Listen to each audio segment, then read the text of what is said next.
When you hear the word apartheid, what do you think of? Probably the disturbing images of racial segregation between whites and blacks in South Africa, where a regime ruled by a racist white minority declared themselves officially superior to the black majority, then proceeded to dominate them. On March 21st, 1960, Zacchaeus Mayseals joined 3,000 other black South Africans to protest one of the most hated restrictions against the nation's black majority, passbooks, which controlled their every movement. Lydia Mahubuke remembers. Even if you had a visitor in your house, she said, you'd have to report them to the police station. They would tell you how long your visitor could stay. Sharpeville's residents gathered peacefully in front of the police station without those passbooks. Their objective, to be arrested. But police opened fire, shooting protesters in the back as they ran for their lives. This was the first shot hit me. It hit you right here. Abram Mafoking still has a bullet lodged in his spine. What were you thinking? We were all in fear. There was no time to think. We just trying to escape. In 2 minutes, police fired more than 1,300 bullets. 69 people lay dead in the streets. South Africa's apartheid system officially ended in the mid-1990s, but that doesn't mean apartheid can't happen elsewhere. Here, in Israel and the occupied Palestinian territories, Palestinians are being forced off their land and out of their homes, separated and segregated by laws, walls, and checkpoints. They live in a constant state of fear and insecurity, and deliberately impoverished. While, on the other hand, Israeli authorities have given the Jewish Israeli population privilege over Palestinians in just about every facet of life. The question is, does this all amount to the crime of apartheid? First, the definition of apartheid. The crime against humanity of apartheid is perpetrated when particular serious human rights violations are committed with the purpose of establishing and maintaining a system of domination by one racial group over another and systematically oppressing them.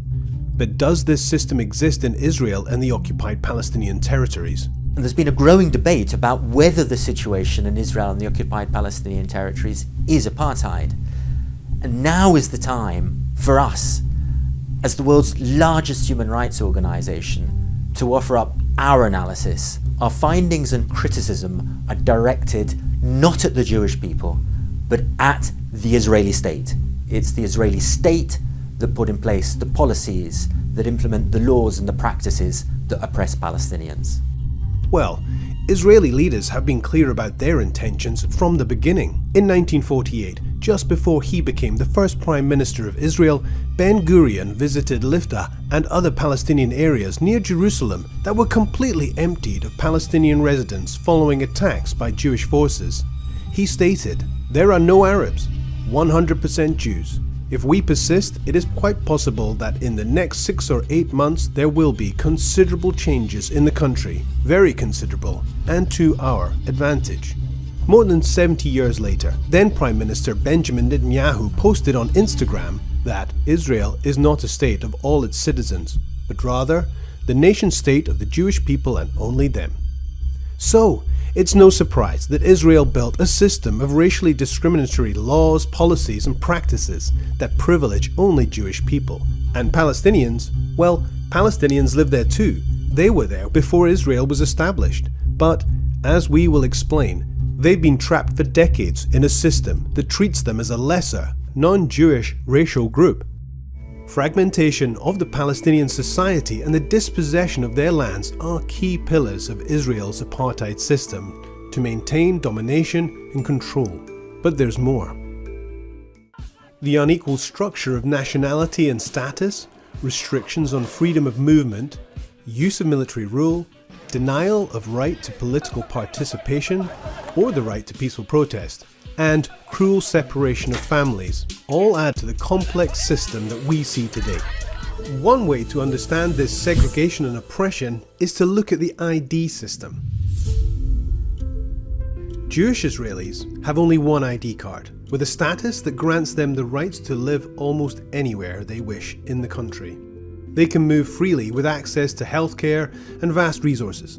Palestinians, on the other hand, have 4 types of ID cards, if any at all. The kind of ID card you are given determines the level of rights you can enjoy and controls where you can go and what you can do.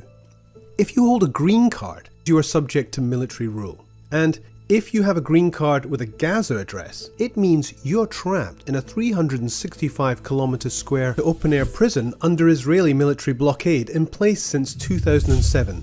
Israel controls what goes in and what goes out, from children's toys to medical supplies. 90% of the people have no access to safe drinking water, 47% are unemployed, 56% live in poverty.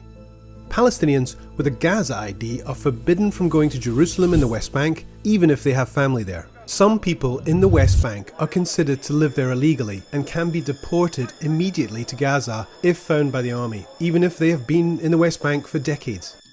Whereas, if you hold a green card which has a West Bank address, then you live here. This green card means you can live within specific enclaves surrounded by illegal Israeli settlements. And there's a separation wall and fences built around you since 2002, which Palestinians call the Apartheid Wall. It's 8 meters high in places and 700 kilometers long. That's twice the height of the Berlin Wall and more than 4 times its length.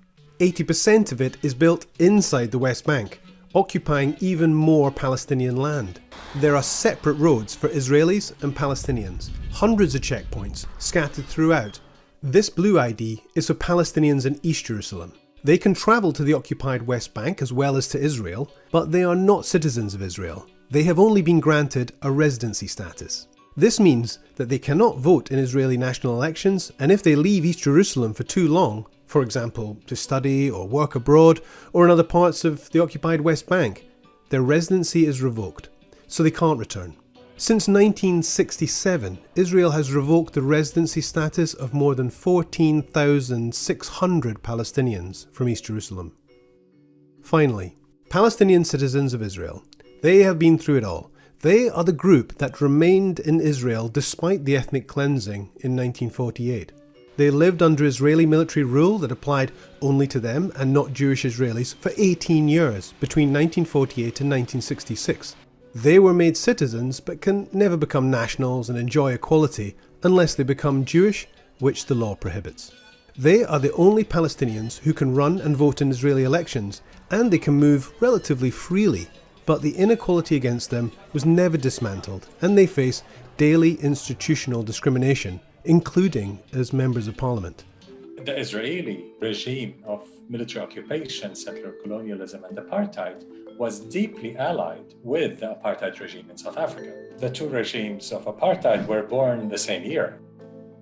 Initially, the relationship was very hostile. Apartheid's leaders, the National Party leaders, the Afrikaners, were deeply anti-Semitic. What you see change is after the 1967 war.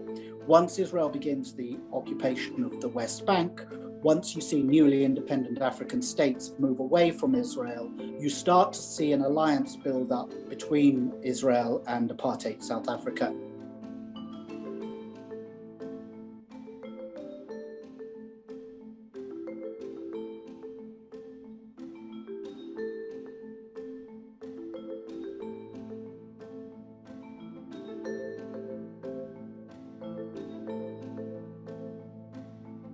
At this moment, we wish to express our deepest concern at the continued imprisonment of Palestinian children in Israeli jails. We don't apologize to anyone, and we know where we stand. We have always stood by the side of the Palestinian struggle as they stood by our side, because we know what's happening there. There's gross apartheid taking place there, and we cannot but countenance a situation that is a duplicate or a replica of what we went through. That we're not